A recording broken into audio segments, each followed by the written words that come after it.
नमस्कार दोस्तों, मैं स्वागत करता हूं एक और वीकली एनालिसिस वीडियो में। ये वीक अप्रैल सेकेंड वीक का वीडियो है जिसमें हम लोग 7 अप्रैल से लेके 11 अप्रैल का जो मार्केट है उसका एनालिसिस हम लोग चेक करेंगे। हम लोग डिस्क्लेमर देख लेते हैं पहले। I am just sharing my personal view on my own study as a trader.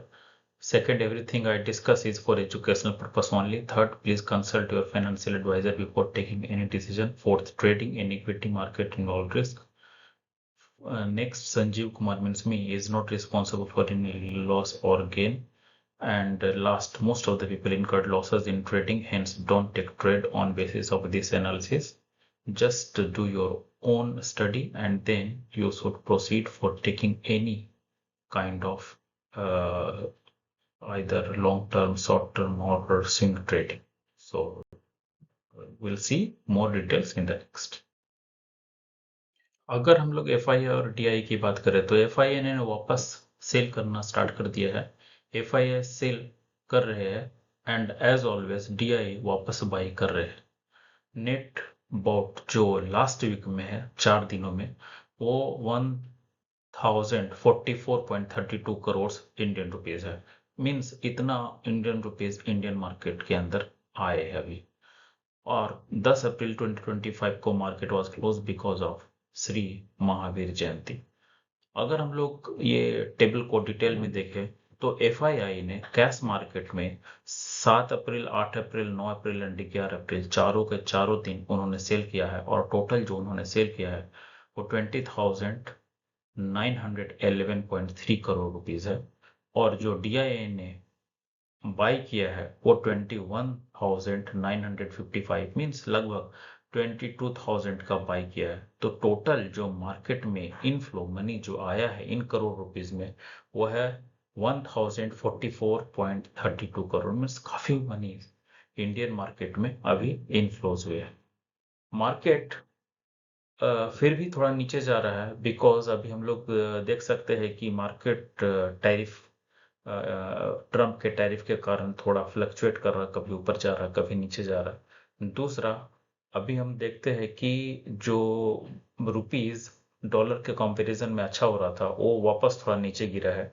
तो अगर हम लोग लास्ट वीक में देखें तो 85.53 था $1 का, लेकिन अभी इस वीक में करंट वीक में 86.10 है, जो कि बोल सकते हैं पहले से थोड़ा खराब हो गया है। अभी अमेरिकन मार्केट में बहुत स्मार्टली चाइना को ऊपर 125% का टैरिफ लगा दिया है और बाकी देशों का जो टैरिफ बढ़ाने के बाद अभी 90 डेज के लिए होल्ड कर दिया है। सो अभी चांस है कि इंडिया को थोड़ा पॉजिटिव मूव मिल सकता है और इंडियन मार्केट अभी ऊपर की तरफ और स्ट्रॉन्ग ले जाने का ट्राई कर सकता है। अगर हम लोग निफ्टी 50 का जो मंथली चार्ट है उसका एनालिसिस का हम बात करते हैं तो निफ्टी 50 लगातार 5 महीने से नीचे गिर रहा था। मीन्स अक्टूबर 2024 से फरवरी 25 तक लगातार नीचे गिर रहा था और 4,100 पॉइंट नीचे गिर भी गया था। 5 महीनों के बाद जो मार्च महीना था उसमें 1,400 पॉइंट लगभग ऊपर गया था। मीन्स एक महीने में ही 1/3 इसने रिकवर कर लिया था। बट अभी अप्रैल में वापस फर्स्ट वीक में जो 4 दिन का था वो 600 पॉइंट नीचे गिरा और अमेरिकन टैरिफ के कारण जो नेक्स्ट अप्रैल मंथ का सेकेंड वीक था उसमें भी थोड़ा नीचे गिरा 100 पॉइंट्स के आसपास और अभी टोटल 700 पॉइंट नीचे गिर चुका है ये 2 वीक्स में। तो अभी बोल सकते हैं कि ये कभी ऊपर नीचे का सिचुएशन चल रहा है, लेकिन टैरिफ के बाद भी अभी जो इंडियन मार्केट है वो थोड़ा स्ट्रांग दिख रही है, क्योंकि कभी टैरिफ चाइना पे लगता है, कभी इंडिया पे लगता है, कभी वापस चाइना का बढ़ जाता है। तो अभी जो ओवरऑल केस है वो इंडिया के पक्ष में है थोड़ा, इसीलिए मार्केट जो है वो थोड़ा सुधरने का कोशिश कर रहा है। नो नो डाउट, इवन अप्रैल महीना में पूरा रेडी है लेकिन फिर भी स्ट्रांगली होल्ड करने का ट्राई कर रहा है। अभी हम अगर वीकली चार्ट को गौर से देखें तो हम देख सकते हैं last 2 week means last right side में जो 2 कॉलम है, अगर हम लोग उसको ध्यान से देखें तो एक रेड है और दूसरा ग्रीन है। इसका मतलब है कि अप्रैल फर्स्ट वीक में मार्केट 23,500 से 600 पॉइंट नीचे गिरा था और अप्रैल सेकेंड वीक में 21,700 तक नीचे गिर गया था। मीन्स काफी नीचे, 23,500 से लेके नीचे 21,700, मीन्स लगभग लगभग 1800 पॉइंट नीचे गिरा। लेकिन उसके बाद मार्केट 1100 पॉइंट ऊपर चढ़ा और ऊपर चढ़कर क्लोज हो गया। मतलब नीचे जाने के लिए मार्केट जो है, और निफ्टी बोल सकते हैं टू बी प्रिसाइज, निफ्टी नीचे जाने के लिए तैयार नहीं है। सो अभी नीचे जाने का चांस बहुत कम है। और अभी चाइना पे जो ऐसे टैरिफ लग रहा है, उससे इंडियन मार्केट को काफी मजबूती मिलना चाहिए। और अगर मजबूती मिलता है तो मार्केट काफी ऊपर जाने का ताकत जो है रखता है, क्योंकि करेक्शंस जो है वो इंडियन मार्केट में काफी हो चुका है, तो अभी आगे बढ़ने का टाइम आया हुआ है। अगर हम डेली चार्ट को, निफ्टी के डेली चार्ट को ध्यान से अगर हम लोग देखें, तो देख सकते हैं कि मार्केट जो हमारा लास्ट वीक था, मीन्स अप्रैल का सेकेंड वीक, उसमें 21,700 के जो स्ट्रॉन्ग सपोर्ट है वहां पे चला गया था। और वहां से मार्केट कंटिन्यूअसली ऊपर की तरफ बढ़ रहा है। उसमें 3 ग्रीन कैंडल बनाया और एक रेड कैंडल बनाया। तो जो ग्रीन कैंडल बनाया वो काफी बड़े हैं। ऐसे रेड कैंडल जो है वो नीचे स्लाइड करके ओपन तो हुआ, लेकिन वापस वो नेक्स्ट डे ग्रीन कैंडल बना के मार्केट 22,828 पे क्लोज हुआ। इसका मतलब इंडियन मार्केट जो है, जो सिचुएशन चल रहा है, उसमें काफी करेक्शन हो गया है। और अभी आप और मार्केट नीचे जाने के, निफ्टी जो स्पेशली है नीचे जाने के मूड में नहीं है। तो ऐसा बोल सकते हैं कि अभी मार्केट का पॉजिटिव मूड है और ये ऊपर जाने का ट्राई करेगा, अनलेस अदरवाइज कि कुछ बहुत खराब न्यूज इंडिया के अगेंस्ट में ना आ जाए।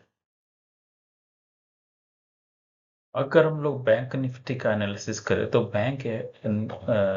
बैंक निफ्टी मंथली चार्ट का अगर हम लोग बात करते हैं, तो बैंक निफ्टी अक्टूबर से लेके मार्च सेकेंड वीक 2025 तक लगभग 300 पॉइंट नीचे गिर चुका था। लेकिन मार्च में वो 3,200 पॉइंट से ऊपर चढ़ गया, और बोल सकते हैं कि 48,300 से लेकर डायरेक्ट 51,500 तक पहुंच गया। मतलब 3,200 पॉइंट एक महीने में ऊपर चढ़ गया। मतलब जितना गिरा था उसका आधा लगभग एक महीने में ही ऊपर चढ़ गया। लेकिन वापस अप्रैल में रेड कैंडल बनाया।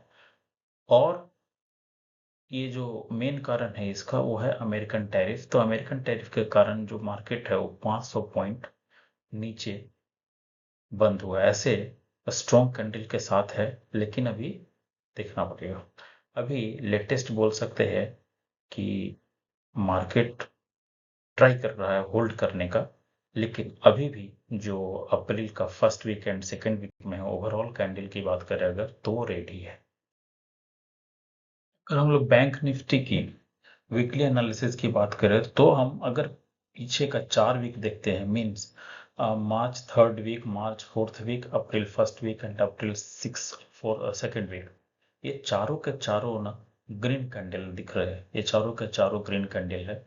अप्रैल फर्स्ट एंड सेकेंड वीक में देखें तो मार्केट न्यूज के कारण नीचे जा रहा है, लेकिन वापस ऊपर जाकर क्लोज हो रहा है। मतलब ओपन तो नीचे होता है बट वापस ऊपर जाके क्लोज करके ये शो करता है कि अभी हमारा बैंक निफ्टी काफी स्ट्रांग है। और अगर मार्केट में थोड़ा पॉजिटिव मिलेगा, पॉजिटिव न्यूज या पॉजिटिव इंफॉर्मेशन, तो मार्केट यानी कि इंडियन बैंक निफ्टी वो काफी ऊपर चलकर क्रॉस करने का ताकत रखती है।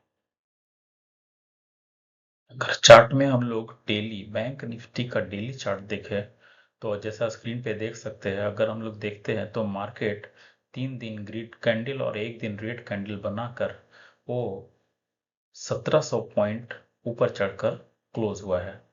अगर हम लेटेस्ट मीन्स जस्ट इसके पहले का स्लोएस्ट पॉइंट और हाईएस्ट पॉइंट देखें, तो लोवेस्ट लेवल है जो 47,900 है, और हाईएस्ट पॉइंट जो है वो 51,800 है। और मार्केट जो अभी चल रहा है वो 51,000 को जस्ट क्रॉस करके रुका है। 51,000 जो है वो काफी बोल सकते हैं कि एक साइकोलॉजिकल सपोर्ट और रेजिस्टेंस है। तो उसको ऊपर चढ़ के क्लोज करना, और जो नियरेस्ट लेवल है 51,800, उसको पहुंचना मार्केट के लिए काफ़ी आसान है। बस यही है कि थोड़ा मार्केट में पॉजिटिव न्यूज़ आना चाहिए, स्पेशली फ्रॉम अमेरिका। तो हम लोग देख सकते हैं कि on the basis of monthly analysis अगर हम लोग देखते हैं तो Nifty PSC, Nifty banks, Nifty financial services and Nifty consumption ये पॉजिटिव ग्रीन कलर में है।